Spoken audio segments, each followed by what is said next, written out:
Ponía tanto escrúpulo como complacencia en informarme sobre la evolución que había seguido su gusto, y se notaba que las fases por las que había pasado ese gusto no eran menos importantes, según ella, que las diferentes maneras de Monet mismo.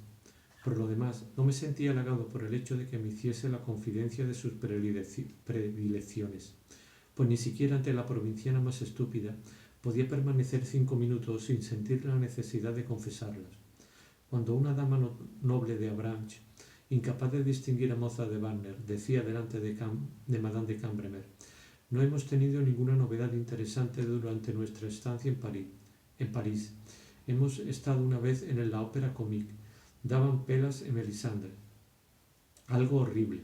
Madame de Cambremer no solo hervía, sino que sentía la necesidad de exclamar: «Todo lo contrario, es una pequeña obra maestra», y de discutir. Quizá fuese una costumbre de Combray, aprendida de las hermanas de mi abuela, que hablaban de eso, que llamaban a eso luchar por la buena causa, y a las que les gustaban las cenas en las que sabían que todas las semanas tendrían que defender a sus dioses frente a los filisteos. De la misma manera, a Madame de Cambremer le gustaba calentarse la sangre riñendo sobre arte como otros sobre política. Tomaba partido por Debussy como lo habría tomado por una amiga cuya conducta hubieran criticado. Sin embargo, debía darse cuenta de que diciendo «pero si es una pequeña obra maestra», no podía improvisar en la persona a la que ponía en su sitio toda la progresión de cultura artística cuyo término se hubiesen puesto de acuerdo sin necesidad de discutir. «Tendré que preguntar a la Sinader qué piensa de Poussin», me dijo el abogado. «Es un hombre muy cerrado, muy silencioso, pero ya sabré yo tirarle de la lengua. Además», continuó Madame de Cambremer, «me horrorizan las puestas de sol. Es romántico, es de ópera. Por esa misma razón detesto la casa de mi suegra, con sus plantas del mediodía. Ya lo verá, parece un parque de Montecarlo. Por eso prefiero la ribera que tienen ustedes aquí. Es más triste, más sincera. Hay un camino desde el que no se ve el mar. Los días de lluvia no hay más que barro. Es todo un mundo. Es como en Venecia. Detesto el Gran Canal y no conozco nada más emocionante que las pequeñas callejuelas. Además, es una cuestión de ambiente». Pero le dije, dándome cuenta de que la única manera de rehabilitar a Poussin a ojos de Madame de Cambremer era hacerle saber que de nuevo se había puesto de moda. Monsieur Degas asegura que no conoce nada más bello que los Poussin de Chantilly. «Sí, no conozco los de Chantilly», me dijo Madame de Cambremer, que no quería tener una opinión distinta a la de Degas, «pero puedo hablar de los del Louvre, que son un horror. También los admira muchísimo. Tendré que volver a verlos. Todo esto es un poco antiguo en mi cabeza», replicó después de un instante de silencio y como si el juicio favorable, que desde luego no tardaría en emitir sobre Poussin, debiera depender no de la noticia que yo acababa de comunicarle, sino del examen suplementario y esta vez definitivo que pensaba hacer sufrir a los Poussin del Louvre para poder decidirse. Contentándome con lo que era un principio de retractación, porque si aún no admiraba a los Poussin se reservaba para una segunda deliberación, a fin de no seguir torturándola más tiempo, le dije a su suegra que me había hablado mucho de las flores admirables de Fetter. Modestamente habló del jardincillo de cura que tenía en la parte de atrás y al que por la mañana, empujando una puerta, iba en bata a dar de comer a sus pavos reales, a coger los huevos puestos por las gallinas y a cortar unas cignias o unas rosas que, en el camino de mesa, haciendo a los huevos a la crema o a las frituras, un frestón de flores les recordaban sus alamedas. «Es verdad que tenemos muchas rosas», me dijo. «Nuestra Rosaleda está casi demasiado cerca de la casa en que vivimos. Hay días que termina dándome dolor de cabeza. Es más agradable desde la terraza de la Raspelière, donde el olor de las rosas llega con el viento, pero donde ya marea menos». Me volví hacia la nuera. «Ese olor de rosas que sube hasta las terrazas es puro Péleas», le dije, para halagar su entusiasmo modernista. «Tiene tanta fuerza en la partitura que, como tengo high fever y rose fever, me hacía estornudar cada vez que oía esa escena». «¡Qué obra maestra, Péleas!», exclamó Madame de Cambremer. «Me tiene enamorada», y acercándose a mí con los gestos de una mujer salvaje que hubiera querido hacerme arrumacos y ayudándose con los dedos para golpear las notas imaginarias, se puso a tararear algo que supuse que para ella debía de ser la despedida de Péleas. prosiguiendo con vehemente insistencia, como si fuese importante que Madame de Cambremer me recordase en ese momento la escena en cuestión, o quizás más bien para demostrarme que la recordaba. Creo que es más bello todavía que Parsifal, añadió, porque en Parsifal a las mayores bellezas viene a unirse cierto halo de frases melódicas, es decir, caducas por ser melódicas. Ya sé que es usted una gran música, señora, dije volviéndome a la marquesa madre. Me gustaría mucho oírla. Madame de Cambremer Legrady miró el mar para no tomar parte en la conversación, convencida de que lo que amaba su suegra no era música. Consideraba el talento supuesto en su opinión y de los más notables en realidad que se le reconocía como un virtuosismo sin ningún interés. Cierto que la única alumna todavía viva de Chopin declaraba con razón que la forma de tocar, el sentimiento del maestro, sólo se había transmitido a través de ella a Madame de Cambremer, pero tocar como Chopin estaba lejos de ser una referencia para la hermana de Legrady, que no despreciaba a nadie tanto como al músico polaco. «Oh, han echado a volar», exclamó Albertín, señalándome las gaviotas que, liberándose por un instante de su incógnito de flores, ascendían todas juntas hacia el sol.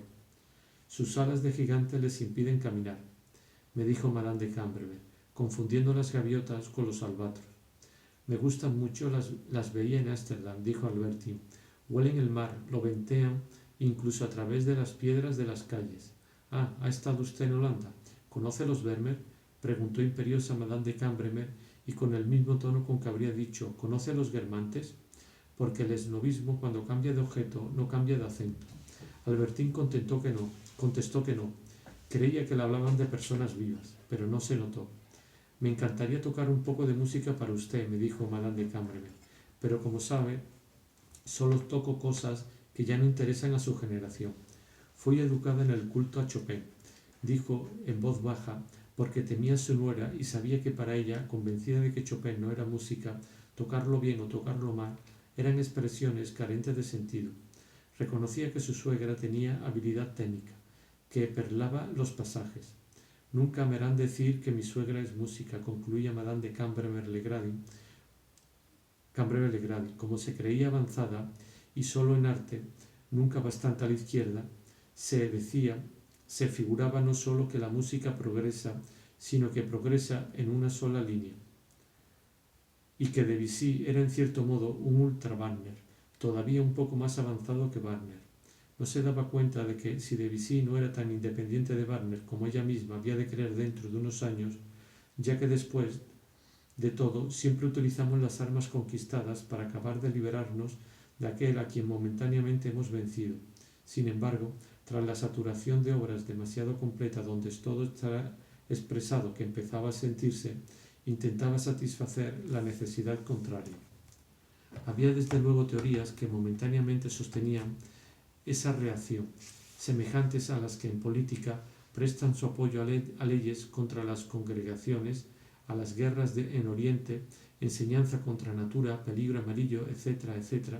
Se decía que en una época dominada por la prisa le convenía un arte rápido, exactamente igual que se habría dicho que la guerra futura no podía durar más de 15 días, o que los ferrocarriles se dejarían de lado que con los ferrocarriles se dejarían de lado los rinconcitos tan apreciados por las diligencias y destinados, sin embargo, a ser revalorizados por el auto. Se recomendaba no cansar la atención del oyente, como si no dispusiéramos de atenciones distintas y no dependiese precisamente del artista despertar las más altas. De hecho, los que bostezan de fatiga después de leer 10 líneas de un artículo mediocre habían hecho todos los años el viaje a Bayreuth para oír la tetralogía. Además, llegaría el día en que durante un tiempo Debussy sería declarado tan frágil como Massenet, y los sobresaltos de Melisenda rebajados al rango de los de Manon, porque las teorías y las escuelas, como los microbios y los glóbulos, se devoran entre sí y aseguran con su lucha la continuidad de la vida. Pero ese tiempo no ha llegado todavía. Así como en la bolsa, cuando se produce un movimiento al alza, lo aprovechan toda una categoría de valores, así se benefician de la reacción cierto número de autores despreciados, bien porque no merecían ese desprecio o simplemente porque, permitiendo entonces decir, al exaltarlo, algo nuevo, habían incurrido en él, y hasta se iba a buscar, en un pasado aislado, algún talento independiente en cuyo prestigio no parecía que debiese influir el movimiento actual, aunque, según decían, uno de los nuevos maestros citaba su nombre de manera favorable. A menudo era porque un maestro, cualquiera que sea, y por exclusiva que deba ser su escuela, juzga a partir de un sentimiento original, hace justicia al talento donde quiera que se encuentre, e incluso, a menos que el talento, a cierta inspiración agradable que saboreó en el pasado, vinculada a un momento amado de su adolescencia. Otras veces porque ciertos artistas de otra época han realizado en un simple fragmento algo que se parece a lo que el maestro ha ido comprendiendo poco a poco que él mismo había querido hacer. En ese antiguo ve entonces una especie de precursor. Ama en él, bajo otra forma, un esfuerzo momentáneo, parcialmente fraternal. Hay trozos de Turner en la obra de Poussin, una frase de Flaubert en Montesquieu, y también a veces ese rumor sobre la predilección del maestro era resultado de un error, nacido no se sabe dónde y propalado en la escuela. Pero el nombre citado se beneficia entonces de la firma, bajo cuya protección había entrado justo a tiempo, pues si en la elección del maestro hay alguna libertad, un gusto verdadero, las escuelas en cambio solo se mueven en la dirección marcada por la teoría. Así es como la inteligencia, siguiendo su curso habitual, que avanza por digresiones, virando una vez en un sentido, la vez siguiente en el sentido opuesto, había arrojado luz desde arriba sobre cierto número de obras a las que la necesidad de justicia o de renovación, o el gusto de Debussy, o su capricho, o unas palabras que quizá no había dicho, había añadido las de Chopin, celebradas por unos jueces en quienes se tenía plena confianza, beneficiándose de la admiración suscitada por Peleas. Habían conquistado un nuevo esplendor, y hasta quienes no las habían vuelto a oír estaban tan deseosos de amarla que lo hacían a pesar suyo, aunque con la ilusión de hacerlo libremente. Pero Madame de Cambremer-le-Gradin se quedaba una parte del año en provincia, y aun en París, dada su mala salud, vivía mucho tiempo en su cuarto. Verdad es que ese inconveniente se reflejaba sobre todo en su preferencia por expresiones que Madame de Cambremer creía de moda y que habrían sido más adecuadas al lenguaje escrito, matiz que no captaba porque la sacaba más de la lectura que de la conversación. Y esta es necesaria no tanto para el conocimiento exacto de las opiniones como para el de las expresiones nuevas. Sin embargo, aquella rehabilitación de los nocturnos aún no había sido anunciada por la crítica. La noticia se había difundido únicamente a través de charlas de jóvenes. Madame de Cambremer-le-Gradin la desconocía. Tuve el placer de hacerle saber, pero dirigiéndome para ello a su suegra, como cuando en el billar para dar a una bola se juega por la banda, que Chopin, lejos de estar pasado de moda, era el músico preferido de Debussy. Vaya, qué divertido, me dijo la nuera con una sonrisa sutil, como si solo fuera una paradoja lanzada por el autor de Peleas. Pero ahora ya no había ninguna duda de que escucharía a Chopin con respeto e incluso con gusto. Por eso mis palabras, que habían dado la hora del rescate para la marquesa madre, pusieron en su cara una expresión de gratitud hacia mí y sobre todo de alegría. Le brillaron los ojos como los de Latude en la comedia titulada Latude, Outre-Cinq and the Captivité, y su pecho aspiró el aire marino con esa dilatación que también subrayó Beethoven en Fidelio, cuando sus prisioneros respiraban por fin ese aire que vivifica. En cuanto a la marquesa madre, tuve la impresión de que iba a posar en mi mejilla sus labios bigotudos. ¿Cómo? ¿Le gusta Chopin? «Le gusta Chopin, le gusta Chopin», exclamó con un acento de apasionada gangosidad, lo mismo que hubiera podido decir «¿Cómo? ¿También conoce usted a Madame de Franquetot?», con la diferencia de que mis relaciones con Madame de Franquetot le habrían resultado profundamente indiferentes, mientras que mi conocimiento de Chopin la sumió en una especie de delirio artístico. La hipersecreción salival no fue suficiente. Renunciando incluso a tratar de comprender el papel de Debussy en la reinvención de Chopin, solo dedujo que mi juicio era favorable. El entusiasmo musical se apoderó de ella. Elodie, le gusta Chopin. Sus senos brincaron y batió el aire con los brazos. Ah, ya me había olido que usted era músico, exclamó. Siendo artista como usted lo es, comprendo que le guste. Es tan bueno, y su voz era tan pedregosa como si para expresarme su amor por Chopin, imitando a Demóstenes, se hubiera llenado la boca con todas las piedrecillas de la playa. Por fin llegó Reflujo, alcanzando hasta el velete, que no tuvo tiempo de poner a salvo y que fue traspasado hasta que por último la marquesa enjugó con su pañuelo bordado la baba de espuma con que el recuerdo de Chopin acababa de mojar sus bigotes. Dios mío, me dijo Madame de Campremer-Legrady, creo que mi suegra está retrasándose demasiado. Olvida que tenemos a cenar a mi tío de Neuville, y a Cancan no le gusta esperar. Cancan me resultó incomprensible y pensé que tal vez se trataba de un perro. En cuanto a los primos de Chernobyl, es lo siguiente.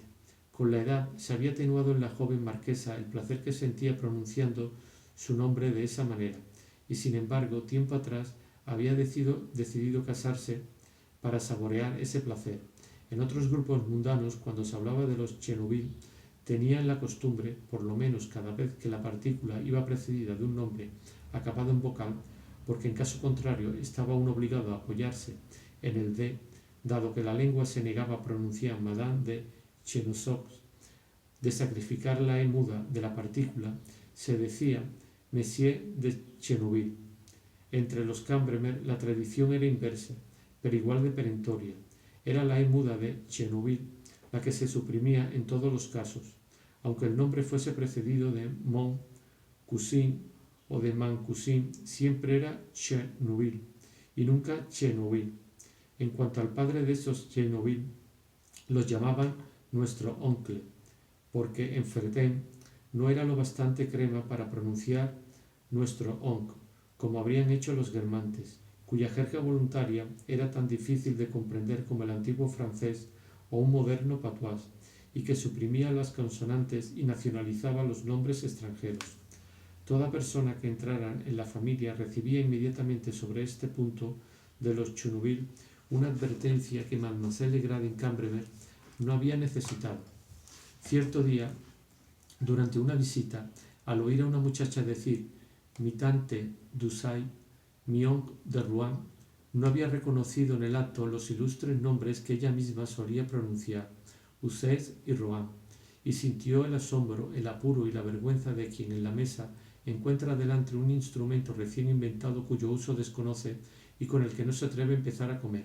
Pero durante esa noche y el día siguiente había repetido con arrobo mi tante Dusay, suprimiendo la S final, supresión que la víspera le había dejado atónita, pero que ahora le parecía tan vulgar no conocerla, que cuando una de sus amigas le habló de un busto de la duquesa d'Uzès, Mademoiselle Legrand le había replicado de mal humor y en tono altanero: por lo menos podría pronunciar usted como es debido, Madame Dusay. Desde entonces había comprendido que, en virtud de la transmutación de las materias consistentes en elementos cada vez más sutiles, la fortuna considerable y tan honrosamente adquirida que su padre le había transmitido, la completa educación que había recibido, su asidua asistencia a la Sorbona, tanto a los cursos de Caro como a los de Brutenier y a los conciertos de Lamoureux, todo esto debía volatilizarse, encontrar su sublimación última en el placer de poder decir un día mi tante Dusay.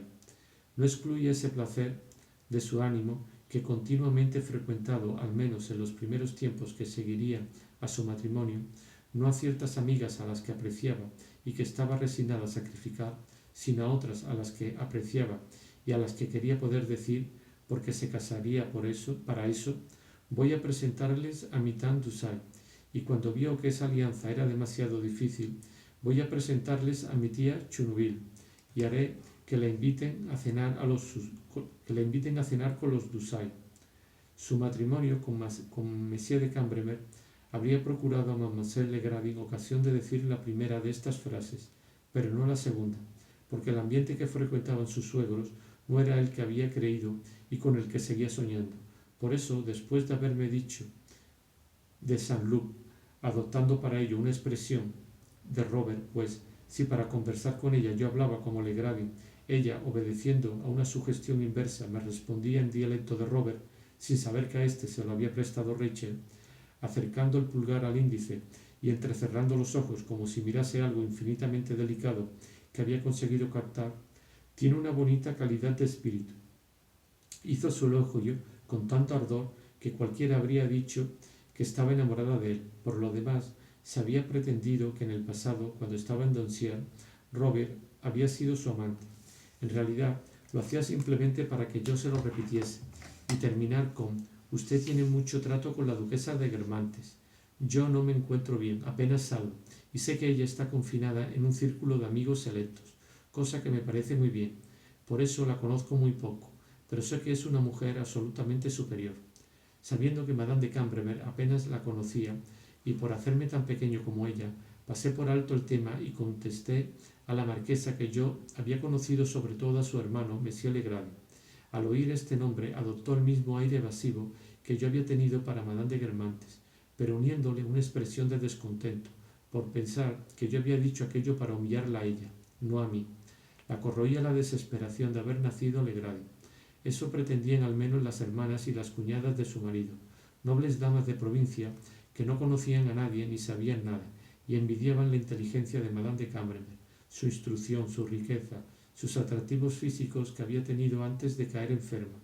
No piensa en otra cosa, eso es lo que la mata, decían aquellas malévolas cuando hablaban de Madame de Cambremer a quien quiera que fuese, pero preferiblemente a un plebeyo, quien, si era fatuo y estúpido, para valorar subrayando con esa afirmación la vergüenza de ser plebeyo, la amabilidad que demostraban con él, bien si era tímido y fino y se aplicaba la frase a sí mismo para darse el gusto de infligirle indirectamente una insolencia, aun cuando la acogiesen de buena gana. Mas si aquellas señoras querían decir la verdad hablando así de su cuñada, estaban en un error. La marquesa no sufría por haber nacido Legrand, porque había perdido hasta ese recuerdo. La ofendió que yo se lo recordase y guardó silencio como si no hubiese comprendido, por parecerle superfluo aportar una precisión, ni siquiera una confirmación a mis palabras. Nuestros parientes no son la causa principal de que debamos acortar nuestra visita, me dijo Madame de Cambremer madre, a quien probablemente aburría más que a su nuera el placer de decir Chouville. Pero por no cansarle con la presencia de tanta gente, el señor me dijo, indicándome al abogado, que se ha atrevido a traer hasta aquí a su mujer y a su hijo. Nos esperan paseando por la playa y deben de empezar a aburrirse. Pedí que me lo señalaran exactamente y corrí en su busca. La mujer tenía una cara redonda como ciertas flores de la familia de las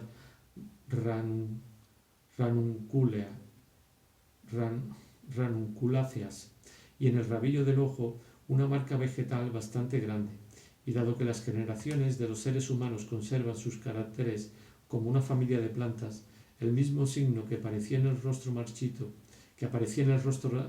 de la madre y que hubiera podido contribuir a la clasificación de una variedad, crecía bajo el ojo del hijo. Mi solicitud con la mujer y su hijo conmovió al abogado. Mostró interés por mi estancia en Balbe. Debe de sentirse un poco desorientado porque aquí en su mayoría son extranjeros. Y me miraba al hablarme porque, como no le gustaban los extranjeros, aunque tuviese mucho entre su clientela, quería asegurarse de que yo no era hostil a su xenofobia, en cuyo caso se hubiera batido en retirada diciendo: naturalmente, Madame X puede ser una mujer encantadora, es una cuestión de principios. Como en esa época yo no tenía ninguna opinión sobre los extranjeros, no di indicios de desaprobación, y él se sintió en terreno seguro. Llegó incluso a pedirme que fuese un día a su casa a París, a ver su colección de Les Sinadert, y llevar conmigo a los Cambremer, de los que evidentemente me creía íntimo. Le invitaré con Les Sinadert, me dijo, convencido de que desde ese momento yo no viviría más que en la espera de aquel fastuo día. Ya verá qué hombre tan exquisito, y le encantarán sus cuadros. Naturalmente yo no puedo rivalizar con los grandes coleccionistas, pero creo que soy el que tiene el mayor número de sus telas preferidas. Le interesará todavía más viniendo de Baalbek, porque son sus marinas, al menos en su mayoría. Porque son marinas, al menos en su mayoría. La mujer y el hijo, provistos de su carácter vegetal, escuchaban con recogimiento. Se tenía la impresión de que su palacete de París era una especie de templo de Lesinader. Los templos de esta clase no son inútiles. Cuando el Dios tiene dudas sobre sí mismo, tapa fácilmente las fisuras de su opinión mediante los testimonios irrecusables de personas que han dedicado su propia vida a la obra del artista. A una señal de la nuera, Madame de Cambremer iba a levantarse y me decía: ya que no quiere alojarse en Fréthern, ¿por qué no viene por lo menos a almorzar un día a la semana? Mañana, por ejemplo. Y en su bondad, para decidirme, añadió: volverá a encontrar al conde de Clinesoa, a quien yo no había perdido en absoluto, por la simple razón de que no lo conocía. Empezaba a hacer brillar ante mis ojos nuevas tentaciones, pero se detuvo en seco. El primer presidente, quien, al volver, había sabido que la marquesa se hallaba en el hotel, le había buscado disimuladamente por todas partes. Luego la había esperado, y, fingiendo que se la encontraba por casualidad, se acercó para presentarle sus respetos. Comprendí que Madame de Cambremer no tenía ningún interés en hacerle extensiva la invitación a almorzar que acababa de dirigirme. Sin embargo, él la conocía hacía mucho más tiempo que yo, por ser desde hacía años uno de los habitués de las matinés de Fréthern que tanto había envidiado durante mi primera estancia en Baalbek. Pero la antigüedad no lo es todo para las gentes de mundo, y prefieren reservar los almuerzos a las relaciones nuevas que todavía les provocan curiosidad, sobre todo cuando llegan precedidas de una prestigiosa y cálida recomendación como la de Saint-Lô. Madame de Cambremer calculó que el primer presidente no había oído lo que me había dicho, pero le dirigió para calmar los remordimientos que sentía las palabras más amables. En la plena luz del sol que inundaba en el horizonte la costa dorada, habitualmente invisible de Rivebelle, distinguíamos, apenas separadas del luminoso azul, saliendo de las aguas, rosadas, argentinas, imperceptibles, las campanitas del Ángelus que sonaban en los alrededores de Fréthern. También eso es bastante peleas, le hice notar a Madame de Cambremer-Legrand. Ya sabe a qué escena me refiero. Claro que lo sé, pero no tengo ni idea. Era lo que me proclamaban su voz y su rostro, que no se amoldaban a ningún recuerdo, y su sonrisa sin apoyo en el aire. La marquesa madre no podía creerse que las campanas llegasen hasta allí, y se levantó pensando en la hora. De hecho, dije yo, por regla general esta costa no se ve desde Baalbek, ni tampoco se la oye. El tiempo tiene que haber cambiado y haber ampliado al doble el horizonte. A menos que vengan a buscarla, porque veo que la hacen marcharse. Para usted son las campanas de la cena. El primer presidente, poco sensible a las campanas, miraba furtivamente el malecón, que lamentaba ver tan despoblado aquella noche. Es usted un verdadero poeta, me dijo Madame de Cambremer. Se le nota tan vibrante, tan artista. Venga, le tocaré Chopin, añadió levantando los brazos con aire extasiado y pronunciando las palabras con una voz ronca que parecía hacer rodar piedrecillas. Luego vino la deglución de la saliva, y la vieja dama enjugó instintivamente con su pañuelo el ligero cepillo, llamado a la americana, de sus bigotes. El primer presidente me hizo, sin querer, un gran favor agarrando a la marquesa del brazo para llevarla a su coche, pues cierta dosis de vulgaridad, de audacia y de gusto por la ostentación dicta una conducta que otros vacilarían en asumir, y que está lejos de desagradar en el gran mundo. Estaba además, desde hacía tantos años, mucho más acostumbrado que yo. A pesar de bendecirle, no me atreví a imitarle, y eché a andar al lado de Madame de Cambremer-Legrand, quien quiso ver el libro que yo llevaba en la mano. El nombre de Madame de Sévigné le hizo torcer el gesto, y empleando una palabra que había leído en ciertos periódicos, pero que en la conversación, en femenino y aplicada a una escritora del siglo XVII, hacía un efecto raro, me preguntó: ¿le parece usted verdaderamente talentosa?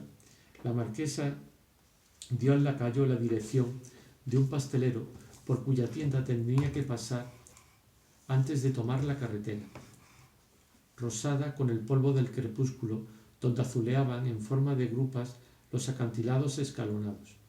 Preguntó a su viejo cochero si uno de sus caballos, que era friolento, había tenido calor suficiente, si al otro no le hacía daño el casco. Le escribiré para lo que debemos concertar, me dijo a media voz. He visto que hablaba usted de literatura con mi nuera. Es una mujer adorable. Añadió, aunque no lo pensase, pero había cogido la costumbre, conservada por bondad, de decirlo para no dar la impresión de que su hijo se había casado por dinero. Además, añadió en una última masticación entusiástica, ¿es tan jartista? Después subió al coche, balanceando la cabeza, levantando el puño de su sombrilla y se alejó por las calles de Baalbek, sobrecargada con los ornamentos de su sacerdocio, como un viejo obispo en gira de confirmación. Le ha invitado a almorzar, me dijo en tono severo el primer presidente cuando, tras haberse alejado el coche, volví con mis amigas. Estamos un poco fríos. Cree que no le hago caso, diablo, con lo fácil que soy de tratar. Si alguien me necesita, siempre estoy aquí, dispuesto a responder, presente. Pero han querido atraparme. Ah, eso sí que no, añadió en tono astuto y levantando el dedo como quien distingue y argumenta, eso no lo permito. Es atentar contra la libertad de mis vacaciones. Me he visto obligado a decir alto ahí. Usted parece llevarse muy bien con ella. Cuando tenga mi edad ya verá que la vida social es muy poca cosa y lamentará haber dado tanta importancia a esas naderías. Bueno, voy a dar una vuelta antes de la cena. Adiós, muchachos, gritó para el foro como si ya estuviese a 50 pasos. Cuando me despedí de Rosamond y de Giselle, éstas vieron con asombro que Albertine permanecía quieta, que no la seguía. Venga, Albertine, ¿qué haces? ¿Has visto la hora que es? Podéis marcharos, le respondió con autoridad. Tengo que hablar con él, añadió señalándome con aire sumiso. Rosamond y Giselle se miraron, llenas de un respeto nuevo hacia mí. Yo gozaba sintiendo que, por un momento al menos, a los ojos mismos de Rosamond y de Giselle, era para Albertine algo más importante que la hora de volver que sus amigas y podía incluso compartir con ella graves secretos en los que no habían de intervenir. No te veremos esta noche, no sé, dependerá de este, por si acaso hasta mañana. Subamos a mi habitación, le dije cuando sus amigas se hubieron alejado. Cogimos el ascensor. Ella guardó silencio delante del lift. Estar habitualmente obligado a recurrir a la observación personal y a la educación para conocer los pequeños asuntos de los señores, esas gentes extrañas que hablan entre sí y no les dirigen la palabra, desarrollan los empleados, como el lift llamaba a los domésticos, una mayor capacidad de adivinación que los patronos. Los órganos atrofían o se vuelven más fuertes o más sutiles según crezca o disminuya la necesidad que tenemos de ellos. Desde que existe el ferrocarril, la necesidad de no perder el tren nos ha enseñado a tener en cuenta los minutos, cuando entre los antiguos romanos, que no sólo tenían una astronomía más sumaria, sino también un ritmo de vida menos agitado, apenas existía la noción no ya de minutos, sino incluso de horas fijas. Por eso el Leaf había comprendido y esperaba contárselo a sus camaradas que Albertine y yo estábamos preocupados, pero nos hablaba sin parar porque carecía de tacto. Mientras tanto, yo veía pintarse en su cara, en lugar de la impresión habitual de amistad y de alegría, por hacerme subir en su ascensor, una expresión de abatimiento y de inquietud extraordinarios. Como ignoraba la causa, para tratar de distraerle, y aunque más preocupado por Albertine, le dije que la señora que acababa de marcharse se llamaba Marquesa de Cambremer y no de Camembert. En el piso en el que en ese momento pasábamos, distinguí, llevando una almohada, a una camarera feísima que me saludó con respeto, con la esperanza de una propina cuando me marchase. Me habría gustado saber si era la misma que tanto había deseado yo la noche de mi primera llegada a Baalbek, pero nunca conseguí tener esa certeza. El Leaf me juró, con la sinceridad de la mayor parte de los falsos testigos, que sin abandonar su expresión desesperada, que había sido la marquesa quien le había pedido anunciarla con el nombre de Camembert, y a decir verdad, era muy lógico que hubiese entendido un nombre que ya conocía. Además, como poseía sobre la nobleza y la naturaleza de los hombres con que se crean los títulos las nociones extremadamente vagas que también tienen muchas personas que no son liftier, el nombre de Camembert le había parecido perfectamente verosímil y nada sorprendente que, si el queso era universalmente conocido, hubiera sacado un marquesado de una fama tan gloriosa, a menos que la celebridad del queso no viniese dada por la del marquesado. Sin embargo, como veía que yo no quería dar la impresión de haberme equivocado y era consciente de que a los señores les gusta ver obedecidos sus caprichos más futiles y aceptadas sus mentiras más evidentes, me prometió como buen doméstico decir en lo sucesivo Cambremer. Cierto es que ningún tendero de pueblo, ni campesino alguno de los alrededores, donde los nombres y la persona de los Cambremer eran perfectamente conocidos, habrían podido cometer nunca el error del lift, pero el personal del gran hotel de Baalbek no era en absoluto del lugar. Venía directamente junto con todos los materiales de Biarritz, de Niza, de Montecarlo, de donde una parte se había dirigido a Deauville, otra a Dinard, mientras la tercera parte se reservaba para Baalbek. Pero el dolor ansioso del lift no hacía sino crecer. Para que se le olvidara de aquel modo de mostrarme su aprecio con sus habituales sonrisas, alguna desgracia tenía que haberle ocurrido. ¿Acaso le habían enviado? En tal caso, me prometí procurar que se quedase, dado que el director me había prometido ratificar cuanto yo decidiese concerniente al personal. Usted siempre puede hacer lo que quiera, yo rectifico por adelantado. De repente, nada más salir del ascensor comprendí la angustia, el aire aterrado del lift.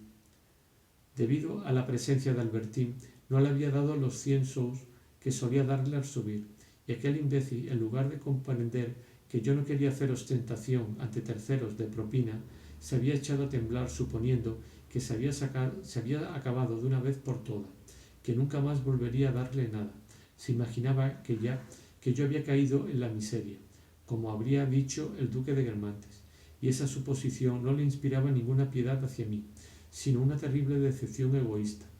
Le dije que era menos irracional de lo que mi madre pensaba cuando no me atreví a dejar de dar un día la suma exagerada, pero febrilmente esperada, que le había dado la víspera, pero también el significado atribuido por mí a ese momento y sin la menor duda a la habitual expresión de alegría del lift, en la que no dudaba en ver una señal de afecto, también me pareció menos seguro.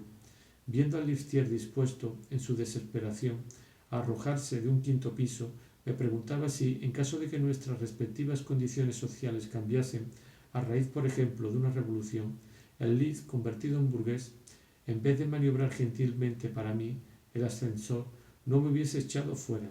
Y si no hay en ciertas clases de pueblo más doblez que en la buena sociedad donde, por supuesto, los comentarios maledicentes se reservan para nuestra ausencia, pero donde, si fuésemos desdichados, no nos tratarían de manera insultante. No puede decirse, sin embargo, que en el gran hotel de Baalbek fuese el lift el más interesado. Desde este punto de vista, el personal se dividía en dos categorías.